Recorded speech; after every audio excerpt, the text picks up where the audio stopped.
나의 빈잔을 채우네 주 나의 모든 것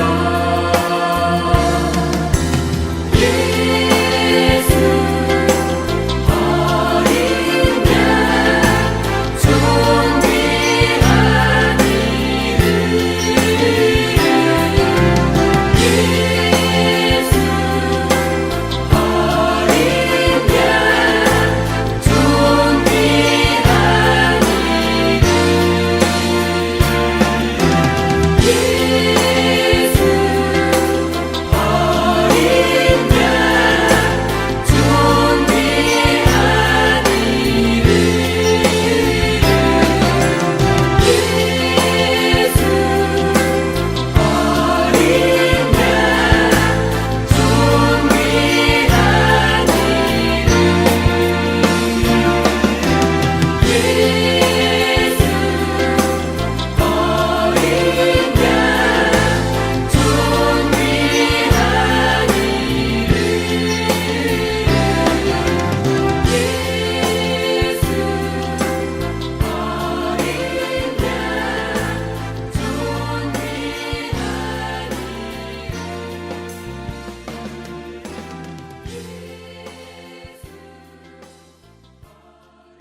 오늘 우리에게 주시는 하나님의 말씀을 같이 읽겠습니다.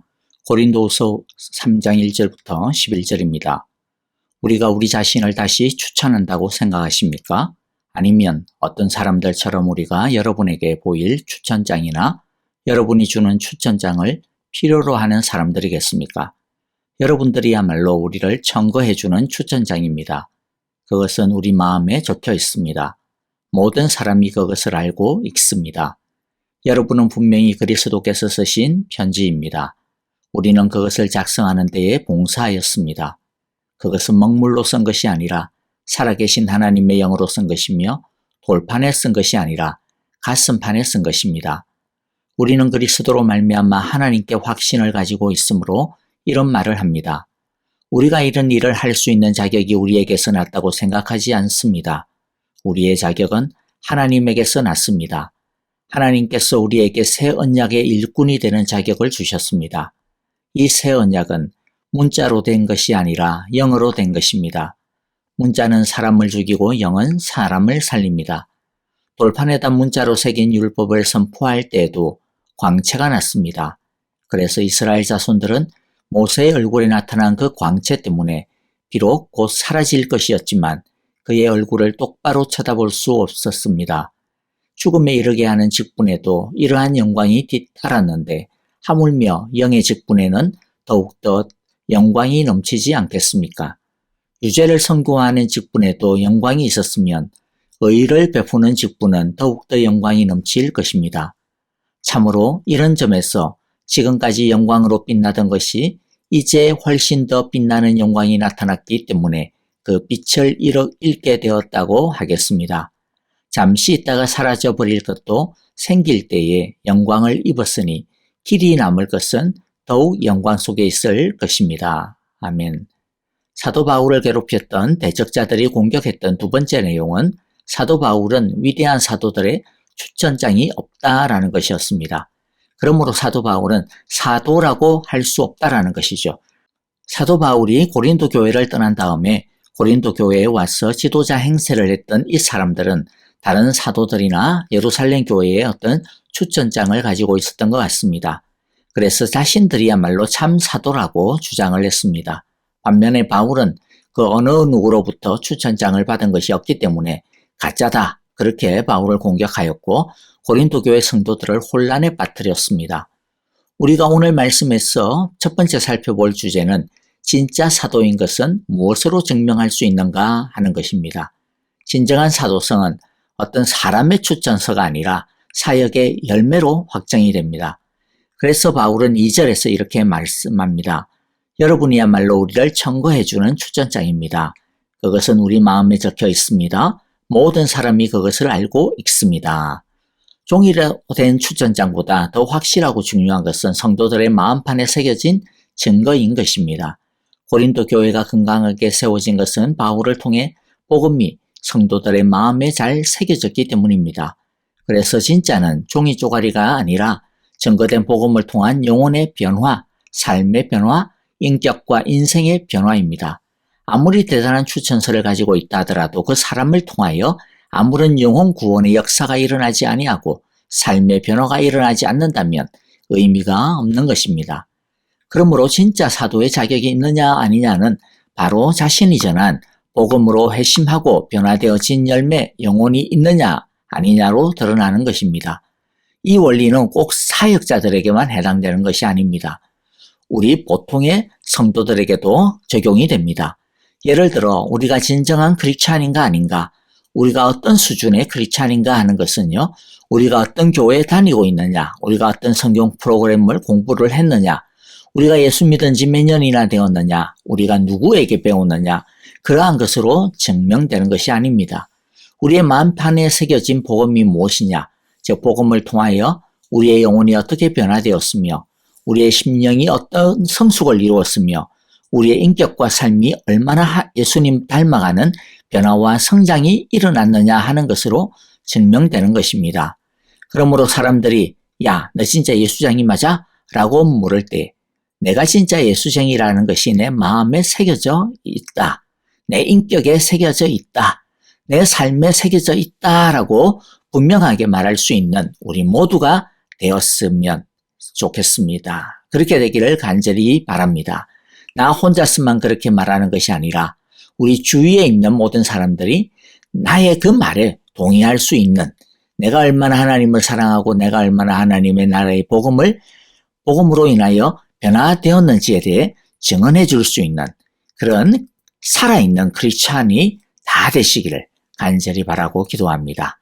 자, 그런데 우리가 어떻게 그렇게 변화될 수 있는가, 그런 변화될 수 있게 하는 원동력이 어디에서부터 오는가라는 것을 우리가 좀 살펴보려고 합니다. 고린도 교회 성도들의 마음판에 복음이 새겨질 수 있었던 힘은 어디에서 온 것일까요? 바울이 원래부터 학식이 아주 뛰어난 교사여서 그럴 수 있었던 것일까요? 아닙니다. 하나님의 일은 그런 것으로 되는 것이 아닙니다. 하나님의 일은 오직 하나님의 영으로 됩니다. 3절, 여러분은 분명히 그리스도께서 쓰신 편지입니다. 우리는 그것을 작성하는 데 봉사하였습니다.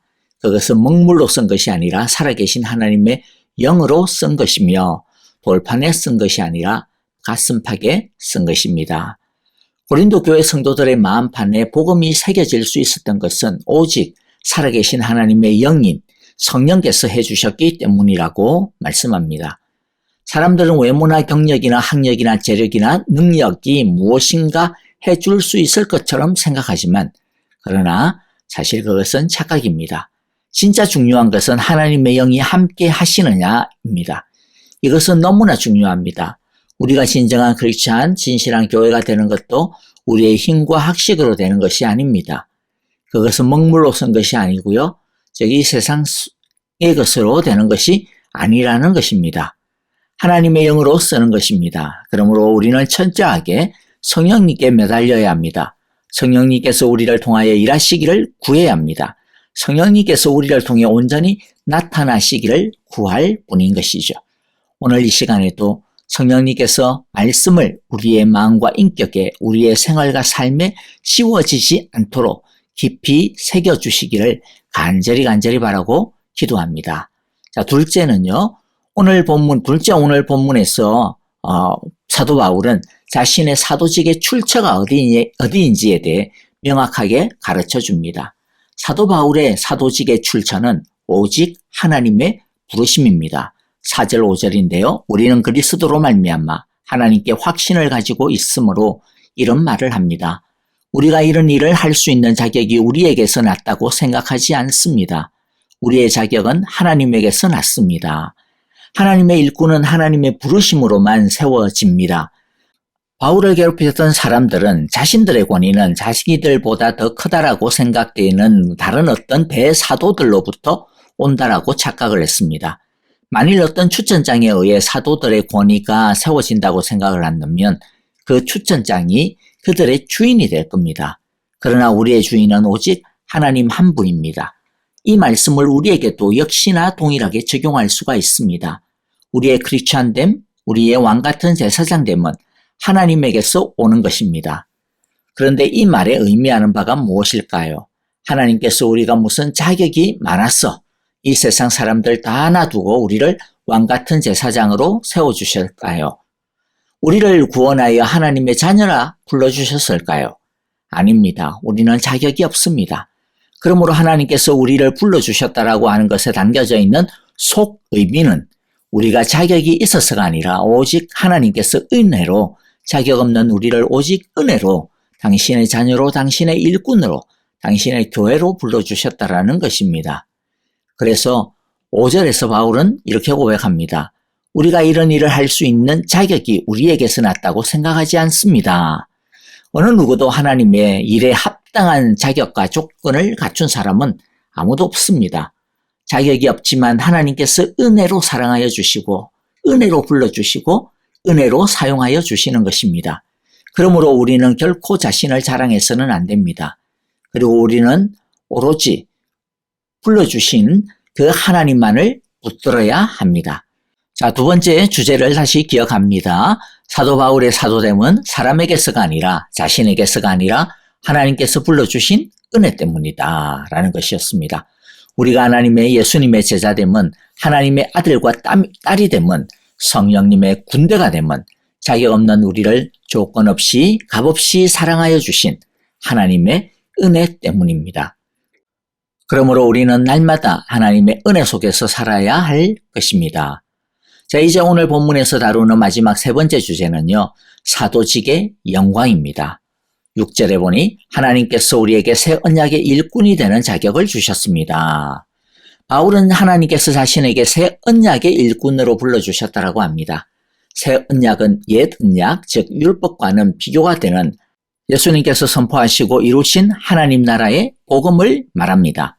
그러면서 사도 바울은 이 새 언약의 일꾼이 되었다는 것이 얼마나 영광스러운 것인지를 모세의 영광과 율법의 영광과 대조하여 설명합니다. 바울이 이야기하고 있는 새 언약의 일꾼이란 사도직을 뜻하는 것이 분명합니다. 하지만 이건 역시 오늘날 우리에게도 적용이 되는데요. 우리가 사도 바울과 같은 사도는 아니지만은 그러나 사도들의 터 위에 우리가 서 있고 우리가 사도의 사명을 이어받았기 때문입니다. 우리는 예수님의 제자이며 증인입니다. 하나님의 왕같은 제사장이며 예수님의 종입니다. 그러므로 사도 바울이 자신의 사도직에 대해 말하는 이 내용은 오늘날 우리에게도 해당되어지는 정말로 중요한 말씀이 될 것입니다. 그러므로 사도는 남말 듣듯이 또 남의 이야기 듣듯이 듣지 말고요. 나의 이야기로 들어야 할 것입니다. 사도 바울은 새 언약의 직분이 얼마나 영광스러운 것인지를 설명합니다. 새 언약의 직분은 무엇보다도 영의 직분입니다. 즉 살리는 직분입니다. 율법은 죄를 깨닫게 하고 죄는 사람을 죽게 만들지만 영은 율법의 요구를 이루게 하여 사람을 살립니다. 또한 새 언약의 직분은 의의 직분입니다. 영은 예수님을 믿게 하여 하나님 앞에 의롭게 서게 합니다. 마지막으로 새 언약의 직분은요, 영원한 영광의 직분입니다. 율법의 영광은 없어질 것이나 새 언약의 영광은 영원합니다. 여러분, 우리 크리스찬이라고 하는 이 신분이 얼마나 대단하고 영광스러운 것인지를 바로 알고 마음에 새겨야 할 것입니다. 이것을 바로 알고 이 영광을 누리는 것이 진짜 복입니다. 하나님께서 우리를 어떤 존재로 부르셨는지를 제대로 알면 이 세상의 어떤 것에 의해서도 꿀리지 않게 됩니다. 이 세상의 것에 의해 일희일비하지 아니하는 태산처럼 견고한 흔들리지 아니하는 단단함을 가질 수 있습니다. 바울은 새 언약에 속한 복음의 영광이 얼마나 위대한지를 깨달았기 때문에 숱한 고난과 오해에도 불구하고 담대하게 오늘처럼 말씀을 선포하였습니다. 우리가 내일도 보겠지만 12절을 미리 읽어보겠는데요. 우리는 이런 소망을 가지고 있으므로 아주 담대하게 처신합니다. 사도 바울과 함께 오늘날 우리에게도 하나님은 새 언약의 일꾼이 되는 자격을 주셨습니다. 하나님의 새 언약의 영광을 우리 모두가 온전히 알아가며 또 잘 감당하는 일꾼들이 다 되시기를 간절히 기도하고 축복합니다. 자, 이제 오늘의 말씀 마음에 새기면서요, 또 기도의 제목을 발견하면서 우리 찬양을 드리겠습니다. 교회와 또 우리 공동체를 위하여 기도하실 때 특별히 우리 아프신 성도님들 기억하여서 우리 함께 기도해 주시고요. 특별히 오영자 권사님 7월 7일 날 수술 받으시는데 동맥 수술 받으시는데요. 여러분들 위하여 기도해 주시면 감사하겠습니다. 자, 이제 우리 함께 찬양 들으면서 기도하겠습니다.